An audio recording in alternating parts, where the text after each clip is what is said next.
About a year ago in Toronto, a woman died in a fire when her neighbors tried to call the fire department through 911. The fire truck sat in the station. Her neighbors couldn't get through.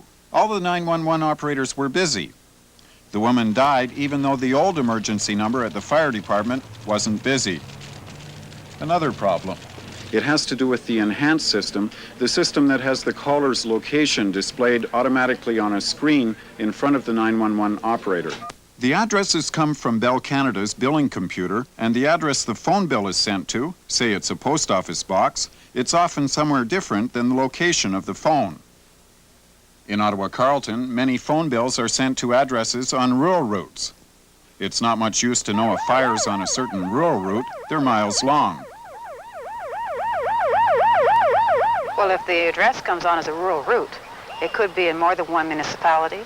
It could also be many miles apart because the rural routes cover very large segments of rural areas. Will the operator who's looking at the screen know whether or not the address which is displayed is actually the address of the phone? Not necessarily, no. No. The billing address that we provide in our database is in order to get that telephone bill to that subscriber's home or office location. That's the way that the database is provided. The problems with the enhanced 911 system may convince regional politicians it's not worth the extra money, at least until Bell Telephone can come up with the correct location for all the phones in the region. And there's another consideration. Is 911 the best way to spend $3 million a year to save lives and protect property?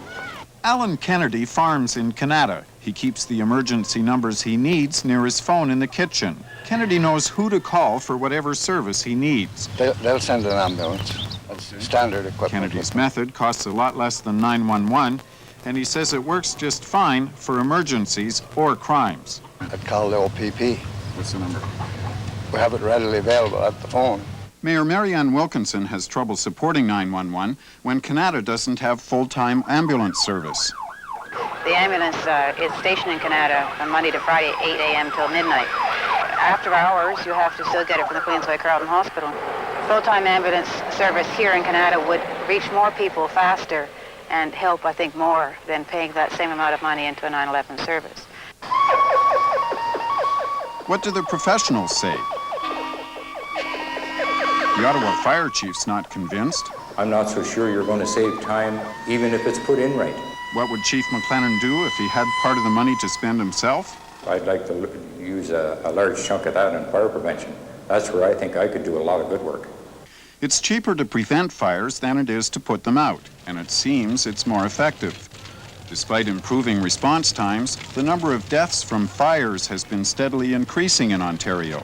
So has the number of fires and the cost of the damage. Until 1981, that is.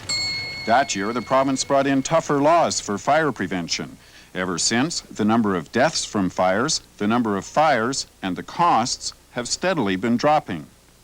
Even if Chief McLennan were spending the money on putting out fires, he wouldn't be spending it on changing his phone number. I'd spend my money on fire suppression and upgrading some of the vehicles that I have now and purchasing some new equipment that's going to give my firefighters a little better leg up in firefighting in these high-rise buildings. Ottawa police like the idea of 911, but it seems they like it more from a gut feeling than for any concrete reason. What hard information do you have, actual statistics or facts, that tell you that 911 is going to make any significant difference in response time? I can't answer that one because I personally do not have any hard facts, any statistical data that states that it will make a significant difference. Since the 911 system was proposed again this year, politicians have been getting a lot of calls of support. But the politicians say people are supporting 911, not because it's the best way to save lives and protect property, but just because the system is easy to understand. See, we're not dealing with choices here. We're dealing with 9/11 or nothing, and I don't think that's the real situation where we want to be in. We want to be in what's the best use of our dollar, and I'm not convinced. Andy Hayden isn't the only person who's not convinced. Most of the professionals I talked to in researching this story aren't convinced either. It seems that even though there's a lot of enthusiasm for 911, nobody's shown that it would actually save more lives than some other things we could do with the money. For instance, a hospital administrator told me we would save more lives if we got a trauma unit instead. He says people are getting to the hospital in time, but once they're there, they're not getting the specialized medical attention that they need. Another man, a health economist, told me we'd probably save more lives if we spent the money on preventive health measures. But the real question is whether the regional politicians, when they meet here in a couple of weeks, whether they'll rush ahead with the sirens and flashing lights and get 911, or whether they'll stop and consider some of the alternatives which might be more beneficial for all of us. I'm Chris Brown for Newsday. If Regional Council does decide to buy the 911 service, it would take about 2 years to install the system and get it working.